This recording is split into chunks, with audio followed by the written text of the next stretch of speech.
5 guerras estadounidenses. Las mismas 5 familias enriqueciéndose una y otra vez. Esto no es una teoría ni una conspiración, son contratos firmados por el propio gobierno de Estados Unidos. Documentos públicos que muestran cómo cada gran conflicto bélico terminó alimentando las mismas dinastías empresariales, mientras millones de personas pagaban el precio con su vida y sus impuestos. Existe un modelo de negocio en la historia americana más rentable que el petróleo, más estable que la banca y más protegido que cualquier monopolio. Un sistema que ha sobrevivido guerras mundiales, crisis económicas y cambios de gobierno, porque está diseñado para ganar siempre. Ha creado imperios financieros que se extienden por 6 generaciones. Ha financiado campañas políticas, universidades de élite y fundaciones filantrópicas que hoy se presentan como benefactoras del mundo, pero cuyo origen real está en algo mucho más oscuro: convertir cada guerra en una máquina de dinero. Mientras los soldados caen en el frente y los ciudadanos financian el conflicto con sus impuestos, un pequeño círculo de corporaciones recibe contratos multimillonarios que garantizan que, pase lo que pase, ellos siempre ganen.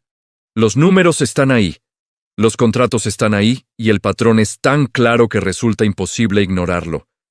Y cuando lo veas completo entenderás que la guerra en Estados Unidos no es solo un conflicto. Es uno de los negocios más perfectos jamás creados. Por cierto, ¿desde qué parte del mundo estás viendo este video y qué hora es allí ahora mismo? Me encanta descubrir hasta dónde viajan estas historias sobre dinero, poder y decisiones que han dado forma a nuestro presente. Antes de continuar, suscríbete y descubre cómo el dinero y la historia están más conectados con tu presente de lo que imaginas. La familia DuPont construyó una de las fortunas industriales más grandes de la historia a partir de un producto simple y letal: la pólvora. Durante más de 2 siglos, cada conflicto armado importante necesitó explosivos, municiones y compuestos químicos. Y en ese flujo constante de demanda apareció siempre el mismo apellido. Desde la Guerra de Independencia hasta los conflictos en Medio Oriente, la infraestructura de esta empresa estuvo diseñada para responder de inmediato cuando estallaba una nueva guerra.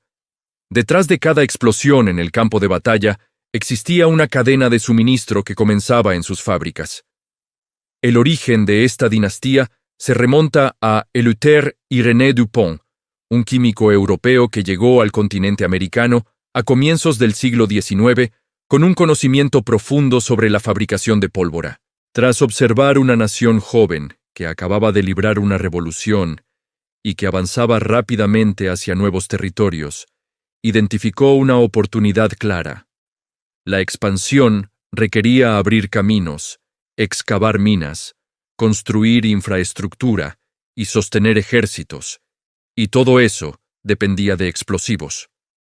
La demanda estaba garantizada durante generaciones. En el año 1802, fundó la compañía DuPont a orillas del río Brandywine, en el estado de Delaware. La ubicación fue elegida con precisión estratégica. Se encontraba lo suficientemente cerca de los centros políticos y financieros como para facilitar contratos y logística. Contaba con energía hidráulica para alimentar los molinos de producción y estaba a una distancia prudente de las ciudades, lo que reducía el riesgo de escándalos cuando ocurrían accidentes industriales. Desde ese punto, la empresa comenzó a expandir su capacidad de fabricación a un ritmo que acompañaba el crecimiento del país y sus conflictos. Cuando estalló la guerra de 1812, DuPont ya se había convertido en un proveedor clave de pólvora para el ejército. Ese primer gran contrato con el gobierno estableció un modelo que se repetiría durante más de 200 años. Comenzaba una guerra. El Estado necesitaba enormes cantidades de explosivos. La empresa ya tenía fábricas listas para producir. Los contratos se firmaban con rapidez. La producción se multiplicaba y las ganancias crecían de forma explosiva. Cuando el conflicto terminaba, las plantas, los equipos y el personal permanecían en su lugar, preparados para el siguiente ciclo. Con el paso de las décadas, la compañía amplió su alcance hacia productos químicos más avanzados, materiales industriales y compuestos utilizados tanto en armamento como en tecnología militar. Cada nueva guerra trajo consigo una evolución en la forma de combatir, y cada evolución requería nuevos insumos que esta red corporativa estaba lista para suministrar. La riqueza generada durante los conflictos se reinvertía en más capacidad, más investigación y más influencia política, creando un círculo que se fortalecía con cada enfrentamiento. Mientras los ejércitos cambiaban de uniforme y las fronteras se redibujaban, la maquinaria de producción permanecía estable, alimentada por presupuestos públicos y contratos que garantizaban un flujo constante de dinero. A lo largo de más de 200 años, la fortuna de esta familia creció al ritmo de las guerras, demostrando que detrás de cada conflicto existe una industria que se beneficia de su duración, su escala y su repetición. La guerra civil, que se extendió desde 1861 hasta 1865, marcó el gran salto de DuPont hacia la categoría de potencia industrial. El ejército de la Unión necesitaba pólvora en una escala jamás vista. 4 años de combate continuo, cientos de enfrentamientos y millones de disparos convirtieron a los explosivos en un insumo tan vital como los soldados. Los molinos de DuPont operaban día y noche, transformando materias primas en pólvora sin detenerse. Durante ese periodo se produjeron más de 4 millones de libras de pólvora, una cantidad que superaba cualquier demanda anterior. Los contratos firmados con el gobierno superaron los $10 millones de la época, una cifra que, llevada al valor actual, equivale a cientos de millones. A ese flujo se sumaron las ventas realizadas a intermediarios privados que luego revendían al Estado con márgenes adicionales, ampliando todavía más la ganancia final. La posición política de la familia DuPont añadía una capa de complejidad. Varios de sus miembros se alineaban con sectores demócratas del norte y se oponían a la abolición de la esclavitud. Algunos incluso brindaron apoyo político a la Confederación, pero la pólvora se vendía al ejército de la Unión, porque allí se encontraban los contratos más grandes y seguros. La ideología quedaba en segundo plano frente al negocio. Cuando la guerra terminó y la Unión salió victoriosa, la empresa se presentó como un pilar patriótico que había contribuido a la victoria. Las contradicciones internas se diluyeron en la narrativa pública, mientras las ganancias quedaban firmemente aseguradas. La Primera Guerra Mundial, que se desarrolló entre 1914 y 1918, elevó a DuPont desde una gran corporación a una verdadera dinastía financiera. Antes de que el país ingresara formalmente al conflicto, en 1917, la empresa ya estaba vendiendo enormes cantidades de explosivos a potencias europeas, incluyendo millones de libras de pólvora, trinitrotolueno y pólvora sin humo. Cuando el ejército propio se incorporó a la guerra, la producción se disparó.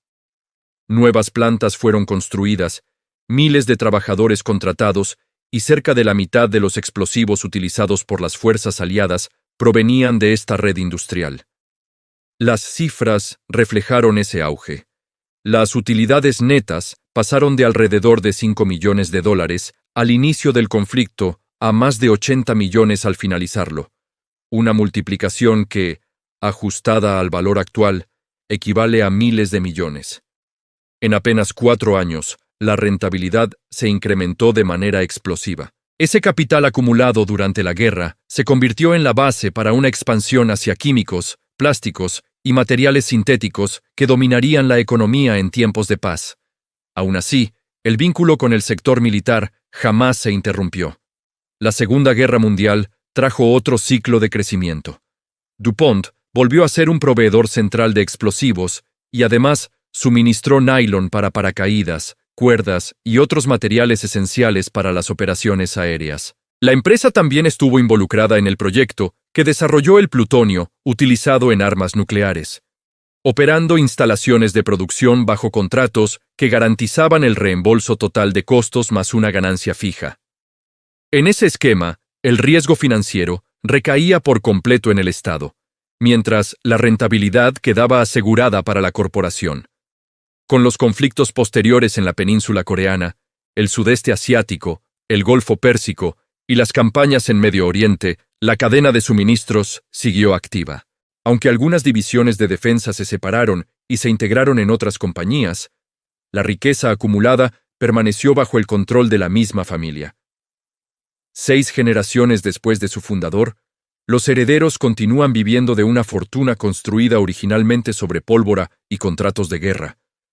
Una herencia que sigue generando ingresos mucho tiempo después de que los combates han terminado. El nombre Rockefeller quedó unido para siempre al petróleo, el recurso que mueve ejércitos, flotas y aviación, y que durante más de un siglo definió el poder militar moderno. La historia de esta dinastía comenzó cuando John D. Rockefeller fundó Standard Oil en el año 1870.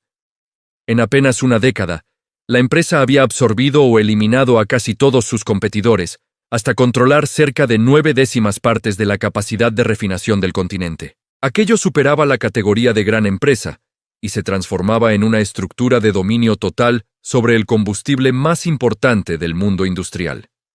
Cuando estallaban conflictos armados, ese control se convertía en una ventaja estratégica. La guerra hispanoamericana de finales del siglo XIX fue breve, pero marcó un punto de inflexión. Las flotas navales dejaron atrás el carbón y adoptaron el petróleo como fuente principal de energía. Los buques impulsados por derivados del crudo podían viajar más lejos, más rápido y con mayor autonomía. Esa transición volvió indispensable a la red de suministro que Standard Oil controlaba. Cada barco de guerra que cruzaba los océanos dependía del combustible que fluía desde las refinerías ligadas a ese imperio empresarial. La Primera Guerra Mundial llevó esta dependencia a una escala sin precedentes. Tanques, camiones, aviones y navíos se movían gracias a derivados del petróleo, y la logística militar se convirtió en una operación energética gigantesca. Aunque una acción antimonopolio había dividido formalmente a Standard Oil en varias compañías, el control real permanecía en las mismas manos a través de empresas sucesoras como Exxon, Mobil y Chevron. Estas entidades suministraron combustible tanto a las fuerzas propias como a los aliados, firmando contratos cuyo valor alcanzaba cifras de cientos de millones de dólares de la época. La estrategia de la familia se distinguía por su alcance global. Mientras una parte del grupo abastecía a un bando, otra operaba en territorios que servían al lado contrario.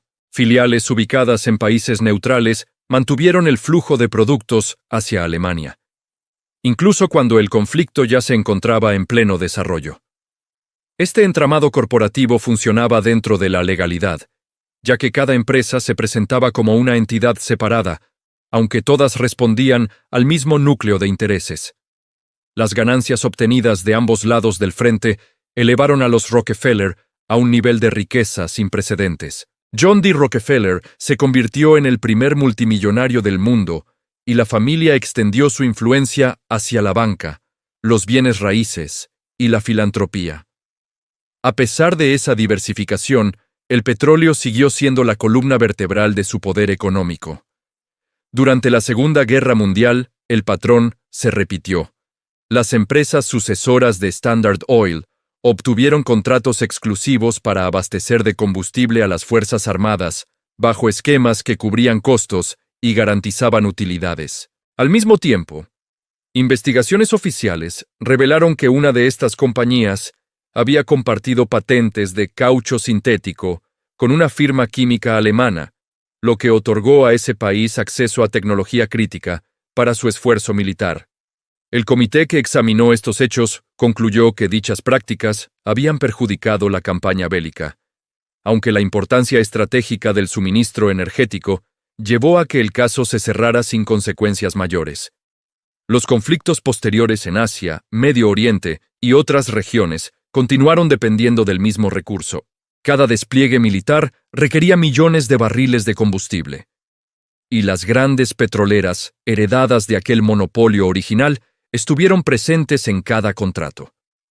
Con el paso de las décadas, la familia comenzó a reducir su exposición directa al sector para evitar presión política.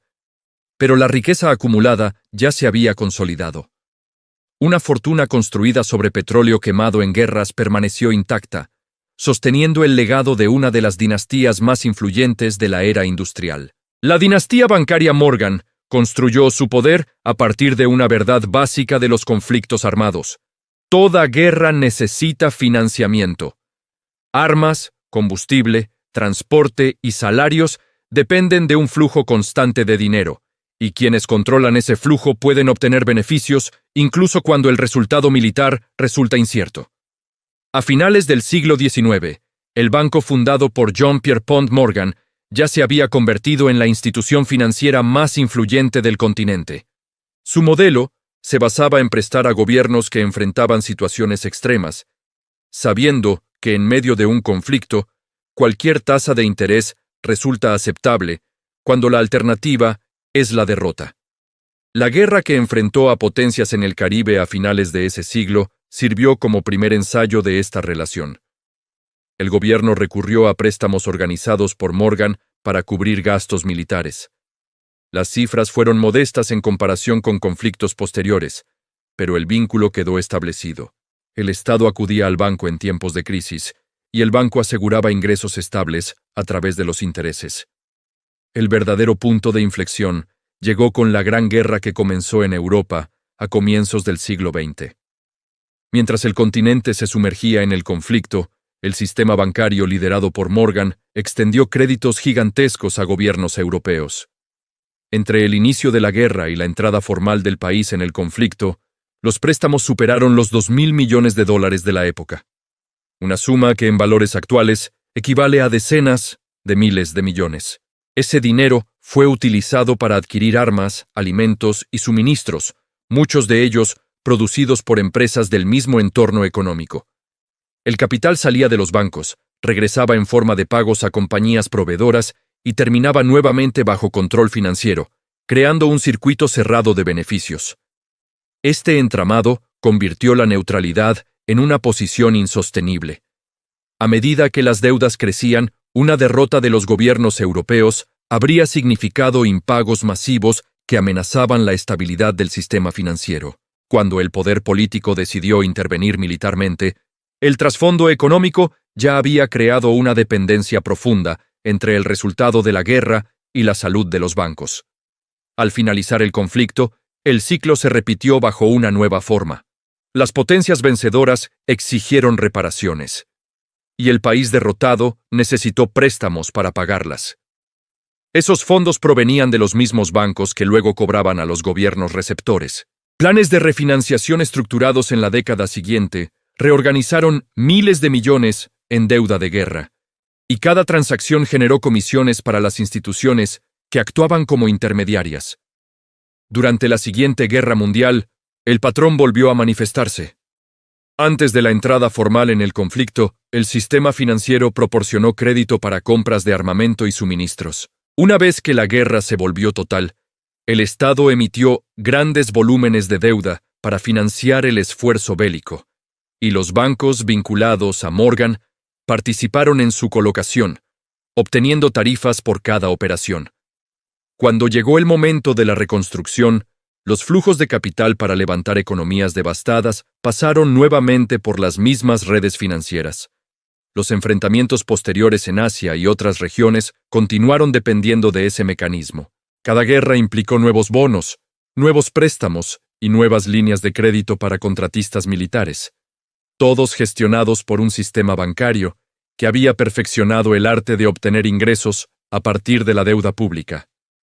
Aunque la familia ya no participa directamente en la gestión diaria de estas instituciones, la fortuna acumulada sigue siendo el resultado de generaciones de financiamiento de conflictos, donde los intereses se cobraban mientras la historia se escribía en los campos de batalla. Las empresas que más tarde se fusionarían bajo el nombre Lockheed Martin comenzaron su historia cuando la aviación militar todavía era una idea nueva. A comienzos del siglo XX, los hermanos Lockheed fundaron una compañía dedicada a construir aeronaves en una época en la que volar aún era un experimento. Cuando estalló la Gran Guerra Europea, sus primeros contratos con fuerzas militares fueron modestos, centrados en prototipos y diseños que apenas empezaban a demostrar el valor estratégico del aire como campo de batalla. A pesar de ese inicio limitado, Aquellas empresas comprendieron que el futuro de la guerra estaría dominado por el cielo. Durante el primer gran conflicto mundial, los aviones se utilizaron principalmente para reconocimiento y misiones básicas de ataque.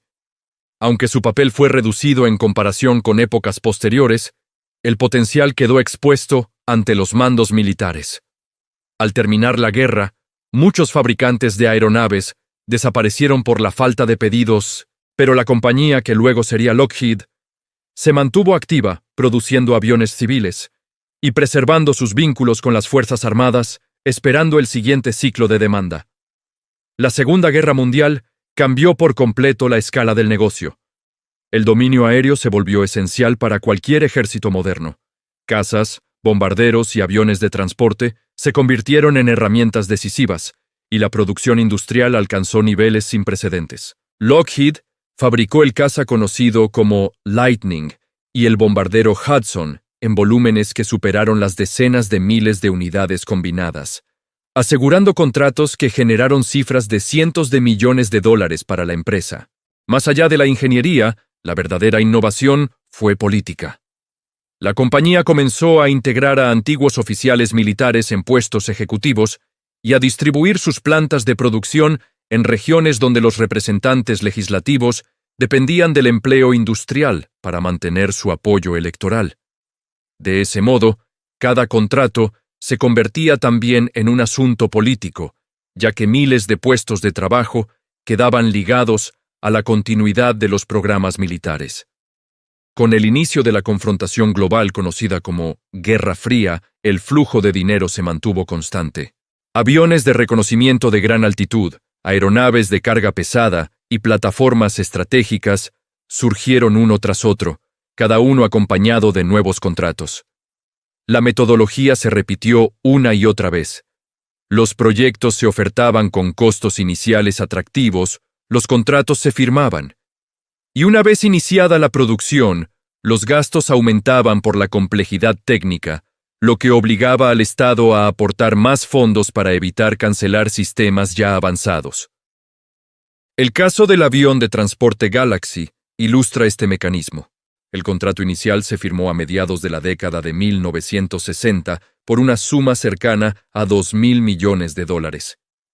Con el avance del programa, el costo real se elevó a más de $5.000 millones, un aumento que superó con creces el presupuesto original. Bajo un esquema de costos cubiertos más utilidad, la empresa recibió el reembolso total de los gastos junto con una ganancia garantizada.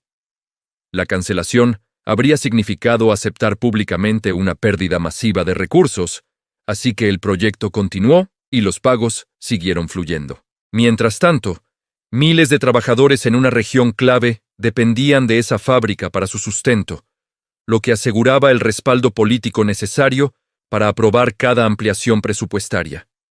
De ese modo, la industria de la aviación militar se consolidó como una fuente constante de ingresos, donde cada nuevo avión no solo representaba una pieza de tecnología, sino también un engranaje dentro de una red de intereses que se reforzaba con cada guerra.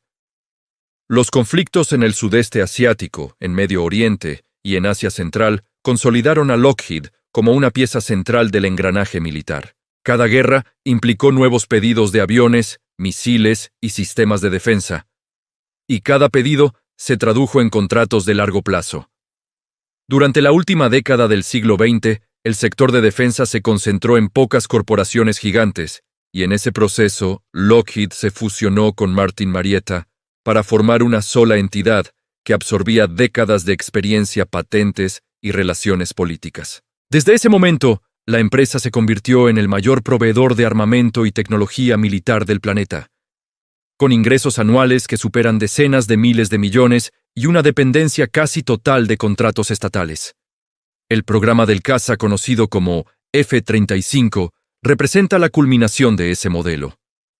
Concebido como un sistema de armas universal para fuerzas aéreas y navales, comenzó con un presupuesto que parecía enorme y terminó transformándose en el proyecto militar más costoso jamás desarrollado. Las estimaciones iniciales hablaban de cientos de miles de millones, pero con el paso del tiempo, la cifra se multiplicó hasta superar ampliamente el billón.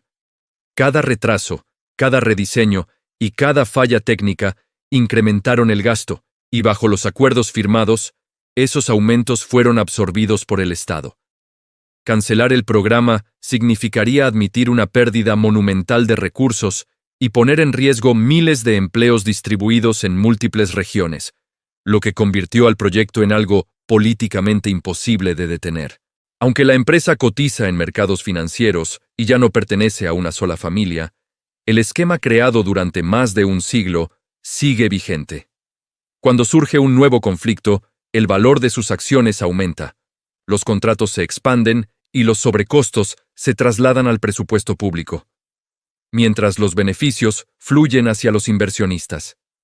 El ciclo se repite con cada guerra, reforzando una estructura donde el riesgo queda en manos del Estado y la rentabilidad en manos privadas. En paralelo, otra corporación perfeccionó el arte de ganar dinero sin fabricar armas. Halliburton nació como una empresa de servicios petroleros, especializada en infraestructura técnica, pero pronto trasladó esa experiencia al ámbito militar. Durante la Gran Guerra del siglo XX, sus equipos levantaron bases, aeródromos y puertos para sostener operaciones en múltiples frentes. La clave de su negocio residía en la urgencia. Cuando un ejército necesitaba instalaciones de manera inmediata, los contratos se otorgaban sin procesos competitivos y bajo esquemas que garantizaban el reembolso total de los costos junto con una utilidad fija. Ese modelo se consolidó en conflictos posteriores. En la península coreana y más tarde en el sudeste asiático, la empresa a través de su filial Brown & Root se encargó de construir carreteras, muelles y pistas de aterrizaje que permitían el movimiento constante de tropas y suministros. Las conexiones políticas facilitaron la obtención de contratos gigantescos, muchos de ellos otorgados de manera directa, sin competencia abierta. Cada proyecto incrementaba la facturación, y cada ampliación del conflicto generaba nuevas obras que debían ejecutarse con rapidez. Así, mientras unos fabricaban los instrumentos de guerra, otros levantaban la infraestructura que hacía posible su despliegue. Ambos engranajes avanzaban juntos, unidos por contratos que aseguraban ingresos continuos y por un sistema en el que la duración y la escala de los conflictos se traducían en mayores ganancias para las mismas corporaciones una y otra vez. En este punto, la conexión entre poder político y contratos militares se vuelve visible. George Brown, fundador de Brown & Root, destinó grandes sumas al ascenso político de Lyndon B. Johnson. Parte de la trayectoria de Johnson se sostuvo con ese respaldo financiero, y cuando llegó a la presidencia, la empresa de Brown recibió contratos de infraestructura de enorme magnitud en el sudeste asiático. La secuencia resulta constante a lo largo del tiempo. Aportes a campañas, cercanía con el poder, adjudicación de contratos públicos y ganancias que superan cualquier inversión inicial. A comienzos de la década de 1990, el conflicto en el Golfo Pérsico devolvió a Halliburton al centro del escenario. En ese momento, el cargo de secretario de Defensa estaba en manos de Dick Cheney. Durante ese periodo, la compañía obtuvo contratos para levantar instalaciones en territorios estratégicos de la región. Tras el final de la guerra, Cheney dejó el gobierno y asumió la dirección ejecutiva de Halliburton a mediados de esa década. Años después, regresó al poder como vicepresidente, ahora dentro de una administración que volvería a lanzar operaciones militares a gran escala. Las campañas en Irak y Afganistán marcaron un nuevo auge. A través de su filial KBR, la empresa recibió contratos cuyo valor superó decenas de miles de millones de dólares. Estos acuerdos se otorgaron de manera directa y bajo esquemas que garantizaban el reembolso de costos más una utilidad fija. La compañía se encargó de levantar bases, servir alimentos, transportar combustible y administrar la logística completa de los ejércitos desplegados. Cada uno de esos servicios generó facturas que crecían al ritmo de la expansión del conflicto. Auditorías oficiales detectaron montos gigantescos en sobrecargos y gastos innecesarios. Se registraron pagos por comidas que jamás se sirvieron, por entregas de combustible que nunca llegaron y por obras que quedaron inconclusas. La respuesta corporativa se basó en la complejidad de operar en zonas de guerra, donde el desorden y la improvisación permitían justificar pérdidas. Las autoridades aceptaron esa explicación y los pagos continuaron.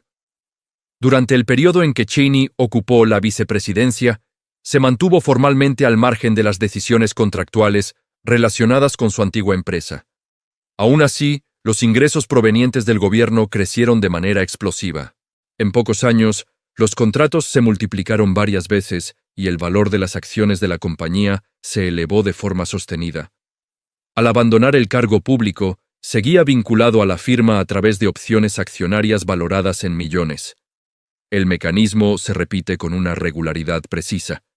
Las corporaciones incorporan figuras políticas a sus directivas. Esas figuras cultivan relaciones dentro del poder y, cuando estallan conflictos, esos vínculos se transforman en contratos. Los antiguos funcionarios se retiran con fortunas personales, las empresas amplían su riqueza y el costo final recae sobre el erario público. Cada guerra alimenta la misma estructura, cerrando un círculo donde el dinero y la política se refuerzan mutuamente mientras los conflictos continúan. El patrón que une a estas 5 dinastías se repite con una precisión casi matemática a lo largo de más de un siglo. La clave jamás fue una sola guerra, sino la manera en que cada conflicto se convirtió en una etapa dentro de una estrategia permanente. El primer movimiento siempre ocurre antes de que empiece el combate. Cada una de estas empresas se posicionó como indispensable en tiempos de calma.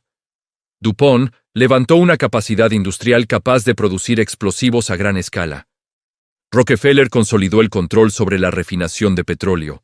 Morgan tejió una red bancaria que conectaba gobiernos y mercados. Las compañías que luego formarían Lockheed mantuvieron vínculos militares aún en periodos sin guerra. Halliburton desarrolló experiencia en infraestructura pesada. Cuando estallaba un conflicto, todas se encontraban listas, mientras los posibles competidores quedaban fuera del juego. El siguiente paso era asegurarse el primer contrato. En los primeros días de una guerra, el Estado necesita suministros de manera inmediata. Armas, combustible, transporte e instalaciones deben aparecer en cuestión de semanas. Bajo ese nivel de urgencia, los procesos competitivos desaparecen. Las empresas ya posicionadas reciben los contratos iniciales y una vez dentro del sistema, se convierten en los proveedores de referencia para todo lo que sigue. A partir de ahí entra en juego el tipo de contrato. Durante décadas, los acuerdos más importantes se firmaron bajo esquemas de costo más utilidad. En ese formato, cada gasto realizado por la empresa es reembolsado por el Estado, y sobre ese total se añade un porcentaje de ganancia garantizada. El riesgo desaparece para el contratista. Si los costos aumentan, el pago también aumenta. Si el proyecto se extiende en el tiempo, la facturación crece junto con él. El incentivo deja de ser la eficiencia y se transforma en la expansión continua del gasto. Con ese mecanismo activo, los presupuestos casi siempre se disparan. Los grandes programas militares del último medio siglo siguieron el mismo camino. Proyectos presentados con cifras atractivas al inicio terminaron multiplicando su costo real varias veces. Cada revisión al alza se justificaba por la complejidad técnica o los cambios en los requisitos, y una vez que el dinero ya había sido invertido, cancelar se volvía políticamente imposible. El resultado era una transferencia constante de recursos públicos hacia las mismas corporaciones. El círculo se completa cuando las personas que supervisan estos contratos dejan sus cargos. Generales, almirantes y altos funcionarios pasan a ocupar puestos en las mismas empresas que antes regulaban o contrataban. Esa puerta giratoria garantiza que quienes toman decisiones hoy mantengan relaciones que pueden beneficiarlos mañana, reforzando un sistema de lealtades cruzadas entre el poder público y la industria. En paralelo, la presión política nunca se detiene. Los contratistas destinan enormes sumas a influir en legisladores, a financiar campañas y a sostener centros de análisis que publican estudios favorables a la intervención militar. Informes, conferencias y apariciones mediáticas crean un clima donde la acción armada se presenta como necesaria y urgente. Cuando el conflicto se aprueba, las empresas que ayudaron a moldear ese ambiente reciben los contratos que habían anticipado. Finalmente, las ganancias se transforman en algo más duradero. El dinero generado por las guerras se invierte en industrias civiles, en bancos, en bienes raíces y en tecnología. De ese modo, incluso cuando los combates terminan, la riqueza permanece y sigue creciendo. Con el paso de las generaciones, las familias detrás de estas empresas se convierten en dinastías, herederas de fortunas construidas sobre un modelo que convierte cada guerra en una oportunidad financiera que se repite una y otra vez. Para comprender la verdadera escala de lo que estas 5 dinastías han ganado, hace falta mirar los números acumulados a lo largo de más de un siglo. Las ventas militares de DuPont desde comienzos del siglo XIX superan decenas de miles de millones en valor actual. Las empresas vinculadas a Rockefeller generaron más de 100.000 millones suministrando combustible a ejércitos desde finales del siglo XIX. Los bancos Morgan obtuvieron decenas de miles de millones en intereses y comisiones al financiar guerras. Las compañías que terminaron formando Lockheed acumularon cientos de miles de millones vendiendo aviones y sistemas de combate. Halliburton obtuvo decenas de miles de millones construyendo y operando la infraestructura que hizo posibles los despliegues militares. Sumadas, estas cifras representan casi $500 millones transferidos desde el Tesoro Público hacia corporaciones privadas a través de contratos de guerra. Se trata únicamente de valores contractuales directos, documentados en registros oficiales. En estas cifras todavía quedan fuera los aumentos del precio de las acciones, los bienes raíces adquiridos con dinero de guerra y las industrias civiles creadas a partir de ese capital. Al incluir esos factores, la magnitud real supera con creces el billón. Todo ese dinero salió de fondos públicos. Cada pago por explosivos, cada avión, cada base y cada litro de combustible fue financiado mediante impuestos y deuda. Se trata de una transferencia masiva de riqueza desde la población hacia un pequeño grupo de empresas, legitimada por la urgencia del conflicto armado. Este mecanismo sigue activo. En la actualidad, el presupuesto militar anual alcanza cifras que superan los $800.000 millones. Una parte enorme de ese dinero termina concentrada en apenas un puñado de contratistas que dominan el sector. 5 empresas reciben una cuarta parte de todo el gasto militar, una concentración de recursos que define quién prospera en tiempos de guerra. Ese dinero sigue el mismo recorrido que hace más de 2 siglos. Las corporaciones emplean antiguos altos mandos, invierten millones en cabildeo y distribuyen fábricas y proveedores en decenas de regiones para asegurar apoyo político. Programas de armamento de gran escala se reparten entre múltiples distritos, de modo que cancelar un proyecto significa poner en riesgo miles de empleos, lo que vuelve casi imposible detenerlo incluso cuando los costos se disparan. El modelo que comenzó con pólvora y contratos durante el siglo XIX continúa en la era moderna, con sistemas de armas, tecnología y logística. La guerra sigue siendo rentable para accionistas, ejecutivos y figuras políticas conectadas con la industria. Quienes cargan con el costo real siguen siendo los soldados que combaten y la población que financia todo el sistema con su trabajo y sus impuestos. El costo de oportunidad revela una dimensión que suele quedar fuera del debate. Cientos de miles de millones desviados hacia ganancias de guerra representan todo aquello que pudo haberse construido y nunca ocurrió. Esa misma suma habría podido sostener educación universitaria durante décadas, levantar redes de transporte que unieran ciudades distantes, garantizar atención médica por largos periodos, renovar puentes y carreteras en todo el territorio y financiar investigación médica durante generaciones. En lugar de eso, el dinero se transformó en explosivos, combustible, armas y sistemas logísticos destinados a conflictos que drenaron recursos públicos, mientras una pequeña fracción privada acumulaba riqueza. El punto central no reside en juzgar cada guerra por separado. Algunos enfrentamientos resultaron inevitables dentro de su contexto histórico. Incluso en esos casos, el mecanismo de ganancia siguió activo. Cada conflicto necesario también fue utilizado para maximizar beneficios. Otros choques armados se extendieron más allá de lo que la situación exigía, impulsados por un entorno donde la prolongación resultaba rentable para quienes suministraban armas, combustible e infraestructura.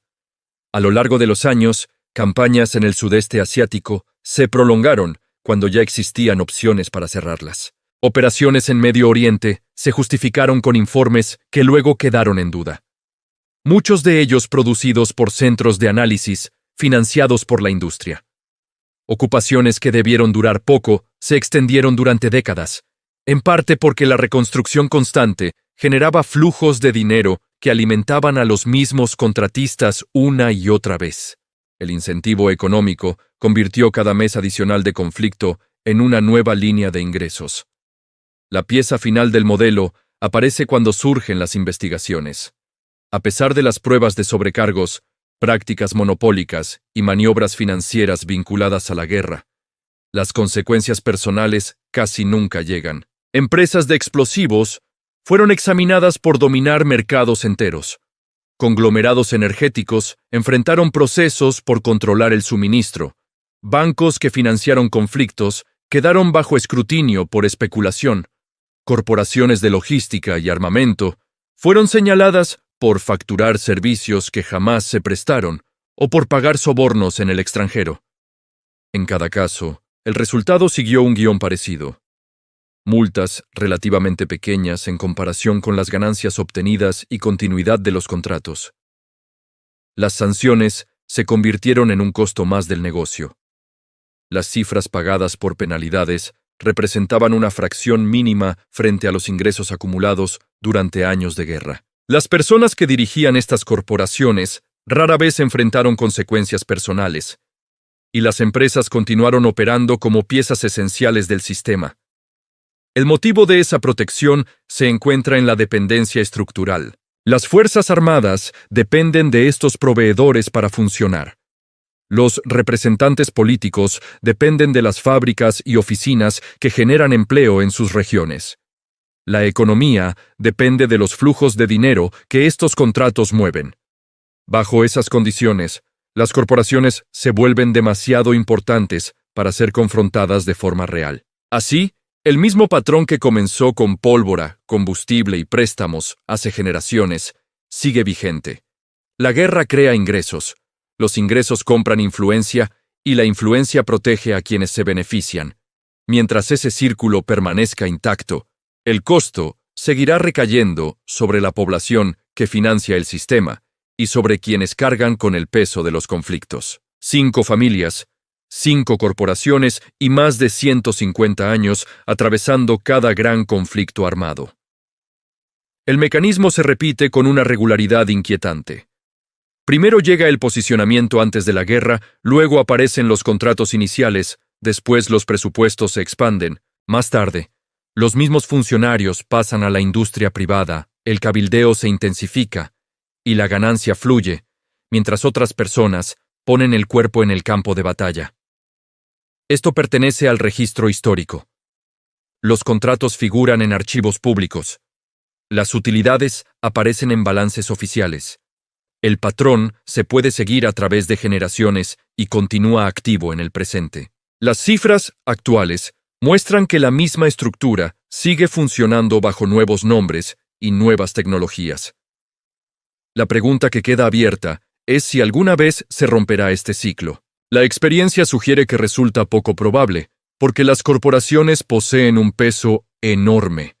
Los responsables políticos dependen de ellas para empleos y financiamiento, y la atención pública suele dispersarse entre otras preocupaciones mientras el sistema avanza. Cuando este recorrido cambia la forma de mirar el gasto militar, empieza a quedar claro que la guerra también opera como un modelo de negocio.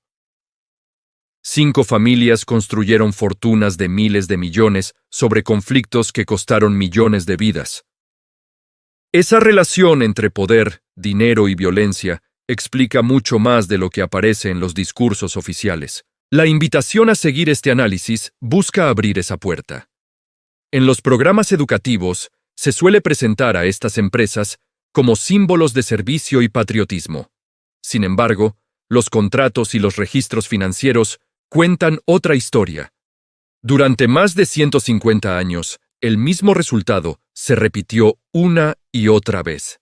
Ellas acumulan riqueza, el costo recae sobre la población y los soldados cargan con la parte más dura de cada guerra.